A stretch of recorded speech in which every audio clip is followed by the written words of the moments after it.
Dahulu kala, pernah terjadi kelaparan hebat di kampung Ruteng. Pada masa itu, hiduplah seorang yang bernama Pondik. Karena kelaparan menimpa kampungnya, maka ia pun pergi mencari nafkah ke Biting, di wilayah Manggarai Timur.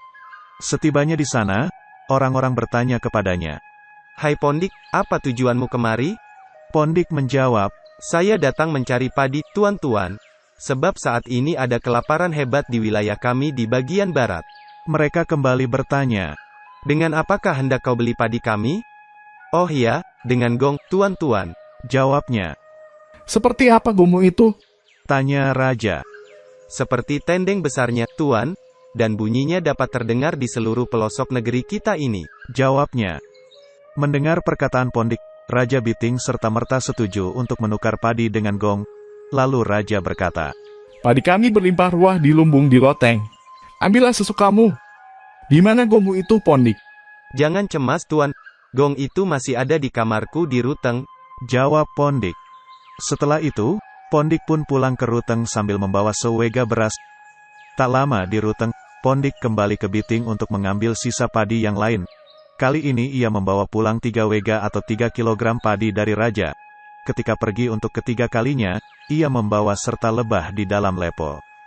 Setibanya di sana, mereka bertanya, Di manakah gong itu?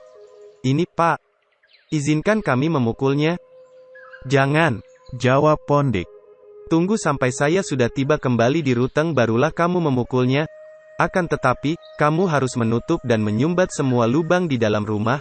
Semua orang, baik kecil maupun besar, harus berada di dalam rumah pada saat itu. Setelah itu, pulanglah Pondik ke kampungnya di Ruteng sambil tak tanggung-tanggung membawa 3 sokal besar padi. 2 malam berselang setelah Pondik kembali ke Ruteng. Berkumpullah semua orang, baik kecil maupun besar di dalam rumah. Mereka menutup semua lubang di dalam rumah itu. Raja pun membuka sokal itu. Namun sialnya, mereka bukannya menemukan gong melainkan hanya sekumpulan lebah. Lebah-lebah itu serentak beterbangan keluar dari dalam sokal dan menyengat semua orang di dalam rumah. Muka mereka bengkak-bengkak. Anehnya, meski bengkak tersengat lebah, mereka tidak kunjung membuka pintu agar binatang-binatang itu dapat keluar. Para tetangga yang mendengar keriuhan dari rumah itu, segera datang membuka pintu. Begitu pintu berhasil dibuka, lebah-lebah itu beterbangan keluar. Semua orang dalam kampung itu berang bukan alang kepalang terhadap Pondik. Raja segera memerintahkan orang-orang untuk memanggil Pondik. Setibanya di rumah Pondik, pesuruh raja tersebut meminta Pondik untuk datang ke Biting. Namun Pondik bersikeras tak mau pergi. Pondik malah bertanya, Mengapa gerangan raja memanggil saya?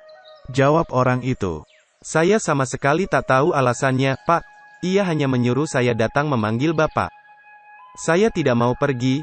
tukas Pondik. Pesuruh itu lalu pulang ke kampungnya dan menyampaikan kepada raja, katanya, Pondik tak mau datang, Tuan. Raja pun berang dan segera memerintahkan seorang pesuruh lain untuk memanggil Pondik. Namun di hadapan pesuruh itu Pondik tetap tak mau menghadap raja. Pesuruh itu mengangkat bedil hendak menembak Pondik. Akhirnya, Pondik pun menyerah dan ia dibawa menghadap Raja Biting. Setiba di rumah raja, raja berkata kepadanya, Kau ternyata hendak mencelakakan kami.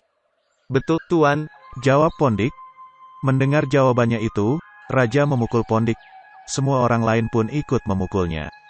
Lalu mereka membawa Pondik ke Reo untuk diperkarakan. Setiba di Reo, berkatalah Raja Reo kepada para serdadu, Gantunglah ia di pohon waru itu. Semua orang setuju lalu menggantung Pondik pada sebuah pohon waru. Pak Tembong baru saja kembali dari sebuah perjalanan. Perutnya buncit, badannya penuh kudis, dan ia menderita beri-beri. Menjelang tengah hari, Pak Tembong tiba di bawah pohon beringin tempat Pondik digantung. Lelah oleh teriknya matahari, ia beristirahat di situ sambil makan sirih pinang. Namun ia tidak melihat Pondik. Kata Pondik kepadanya, Hei Pak Tembong, mengapakah kau tak henti-hentinya menggaruk badanmu yang penuh kudis itu? Lihatlah pula perutmu yang buncit itu. Mendengar ucapan Pondik, marahlah Pak Tembong. Ia menengadah ke atas dan dilihatnya si Pondik sedang tergantung. Katanya heran. Hei, ada apa denganmu? Jawab Pondik. Tuan, saya datang mengobati perutku. Tempo hari perutku terlalu buncit karena menderita beri-beri. Sekarang sudah ramping. Betapa girangnya hati Pak Tembong mendengar pengakuan Pondik. Ia bertanya ragu. Benarkah, jangan-jangan Tuan hanya mau menipu saya? Jawab Pondik. Sungguh Tuan, tak mungkin saya menipu Tuan. Tuan toh bukan anak kecil.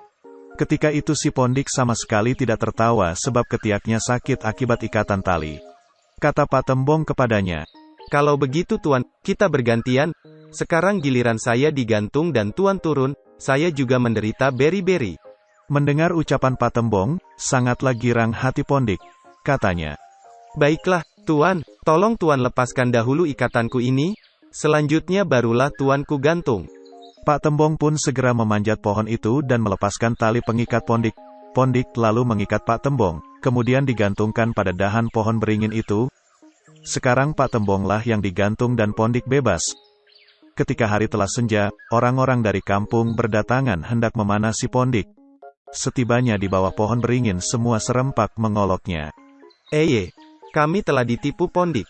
Inilah hari terakhir baginya. Ayo teman-teman.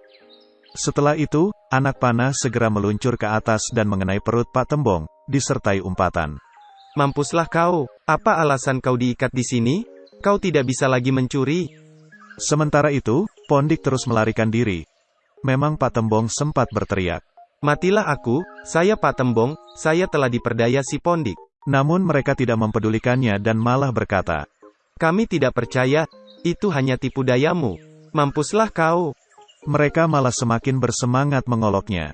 Tak henti-hentinya anak panah ditiup dari sumpitan ke arah Pak Tembong.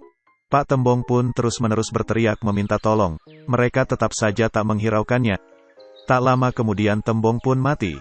Setelah ia mati, mereka melepaskan ikatannya dan menurunkannya ke tanah.